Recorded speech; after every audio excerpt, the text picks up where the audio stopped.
ಎಲ್ಲರಿಗೂ good morning. ಉದಯ ಕಾಲದ ಆತ್ಮಿಕ ಉಪಹಾರ ಕಾರ್ಯಕ್ರಮಕ್ಕಾಗಿ ನಿಮ್ಮೆಲ್ಲರಿಗೂ ಶುಭ ಮುಂಜಾನೆ. ಪ್ರತಿದಿನದ ಹಾಗೆ ಈ ದಿನವೂ ದೇವರ ವಾಕ್ಯವನ್ನು ಧ್ಯಾನ ಮಾಡಿಕೊಳ್ಳೋಣ.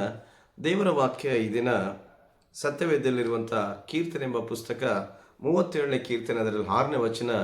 ದೇವರ ವಾಕ್ಯ ನಮಗೆ ಹೀಗೆ ತಿಳಿಸುತ್ತದೆ: ಆತನು ನಿನ್ನ ನೀತಿಯನ್ನು ಉದಯದ ಬೆಳಕಿನಂತೆಯೂ ನಿನ್ನ ನ್ಯಾಯವನ್ನು ಮಧ್ಯಾಹ್ನದ ತೇಜಸ್ಸಿನಂತೆಯೂ ಪ್ರಕಾಶಗೊಳಿಸುವನು.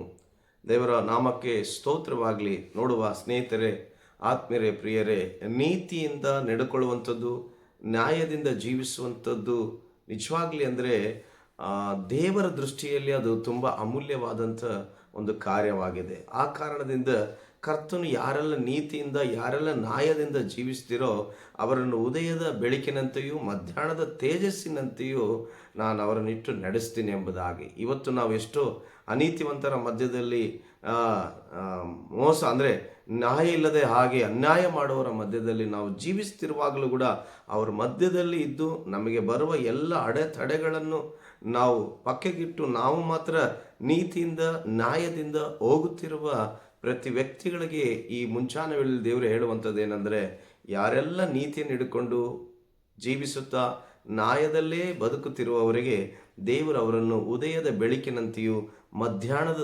ತೇಜಸ್ಸಿನಂತೆಯೂ ನಾನು ಅವರನ್ನು ಆಶೀರ್ವಾದ ಮಾಡಿ ಪ್ರಕಾಶಗೊಳಿಸುತ್ತೇನೆ ಎಂಬುದಾಗಿ ದೇವರು ಹೇಳ್ತಾ ಇದ್ದಾನೆ. ಸ್ನೇಹಿತರೆ, ಖಂಡಿತ ನಾನು ಹೇಳ್ತೇನೆ, ನೀತಿವಂತರನ್ನು, ನ್ಯಾಯಸ್ಥರನ್ನು ದೇವರು ಈ ಲೋಕದಲ್ಲಿ ಅವರಿಗಿರುವಂಥ ಎಲ್ಲ ಆರ್ಥಿಕದಲ್ಲಿಯೂ, ದೇಹದಲ್ಲಿಯೂ, ಹಾಗೆ ಅವರಿಗೆ ಜ್ಞಾನದಲ್ಲಿ, ಎಲ್ಲ ವಿಷಯದಲ್ಲೂ ಕೂಡ ಅವರನ್ನು ದೇವರು ಪ್ರಕಾಶಗೊಳ್ಳುವಂತೆ, ಅಂದರೆ ಅವರನ್ನು ನೋಡುವಾಗ ಎಲ್ಲ ವಿಧದಲ್ಲಿ ಕೊರತೆ ಇಲ್ಲದವರಾಗಿ ಈ ಲೋಕದಲ್ಲಿ ಅವರು ಬೆಳಕಾಗಿ ಕಾಣುವಂತೆ ಅವ್ರನ್ನ ಉನ್ನತವಾದ ರೀತಿಯಲ್ಲಿ ದೇವರು ಇಡುತ್ತೇನೆ ಎಂಬುದಾಗಿ ಈ ಮುಂಜಾನೆ ವೇಳೆ ನಮಗೆ ತಿಳಿಸುವವನಾಗಿದ್ದಾನೆ. ದೇವರಿಗೆ ಸ್ತೋತ್ರ ಹೇಳೋಣ. ನೀತಿವಂತರಾಗಿರ್ರಿ, ಬೆಳಕಿನಂತೆ ನಿಮ್ಮನ್ನು ದೇವರು ಇಡ್ತಾನೆ. ನ್ಯಾಯದಿಂದನೇ ಜೀವಿಸಿರಿ, ನ್ಯಾಯವಾದದ್ದನ್ನೇ ಮಾಡಿರಿ, ನ್ಯಾಯವನ್ನೇ ಹಿಡ್ಕೊಂಡು ಬದುಕ್ರಿ. ಖಂಡಿತವಾಗಿ ನಿಮ್ಮನ್ನು ಮಧ್ಯಾಹ್ನದ ತೇಜಸ್ಸಿನಂತೆ ಪ್ರಕಾಶಗೊಳಿಸುವಂತೆ ದೇವರು ಮಾಡಿ ನಿಮ್ಮನ್ನು ಆಶೀರ್ವದಿಸುವನಾಗಿದ್ದಾನೆ. ದೇವರು ನಿಮ್ಮನ್ನು ಆಶೀರ್ವದಿಸಲಿ. ಈ ವಾಕ್ಯಕ್ಕಾಗಿ ನಾವು ಪ್ರಾರ್ಥಿಸಿಕೊಳ್ಳೋಣ. ಪರಲೋಕದಲ್ಲಿರುವ ಒಳ್ಳೆಯ ತಂದೆ, ಈ ಮುಂಚಾನ ವೇಳೆಯಲ್ಲಿ ಕರ್ತನೆ, ನೀತಿವಂತನ ಕುರಿತಾಗಿ, ನ್ಯಾಯಸ್ಥನ ಕುರಿತಾಗಿ ನೀನು ಮಾಡುವಂಥ ಆಶೀರ್ವಾದ, ಅವನ ಜೀವಿತ ಯಾವ ರೀತಿ ಇಳಿಡ್ತಿ ಅಂತ ಹೇಳಿದ ಹಾಗೆ ಕರ್ತನೆ, ನಿನಗೆ ಕೋಟಿ ಕೋಟಿ ಸ್ತೋತ್ರ ಹೇಳುತ್ತೇನೆ. ಹೌದಪ್ಪ, ಉದಯದ ಬೆಳಕಿನಂತೆಯೂ ಮಧ್ಯಾಹ್ನ ತೇಜಸ್ಸಿನಂತೆ ಅವರನ್ನು ಪ್ರಕಾಶಗೊಳಿಸ್ತೇನೆ ಎಂಬುದಾಗಿ.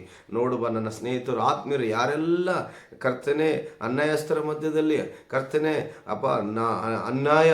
ನ್ಯಾಯ ಇಲ್ಲದವರ ಮಧ್ಯದಲ್ಲಿ ಕರ್ತನೆ ಜೀವಿಸುತ್ತಾ ನೀತಿವಂತರಾಗಿಯೂ ನ್ಯಾಯಸ್ಥರಾಗಿ ಜೀವಿಸ್ತಿರುವ ಎಲ್ಲ ನಿನ್ನ ಮಕ್ಕಳನ್ನು ಕರ್ತನೆ, ನೀನು ಉದಯದ ಬೆಳಕಿನಂತೆಯೂ ಕರ್ತನೆ ಮಧ್ಯಾಹ್ನದ ತೇಜಸ್ಸಿನಂತೆಯೂ ಅವರನ್ನು ಪ್ರಕಾಶಗೊಳಿಸಿ ನಿನ್ನ ನಾಮವನ್ನು ಮಹಿಮೆ ಪಡಿಸಿಕೊಂಡು ನೀನೇ ಮಹಿಮೆ ಹೊಂದು, ಯೇಸುವಿನ ನಾಮದಲ್ಲಿ ತಂದೆ, ಆಮೆನ್. ಎಲ್ಲರಿಗೂ thank you. God bless you. ದೇವರು ನಿಮ್ಮನ್ನು ಆಶೀರ್ವಾದ ಮಾಡಲಿ.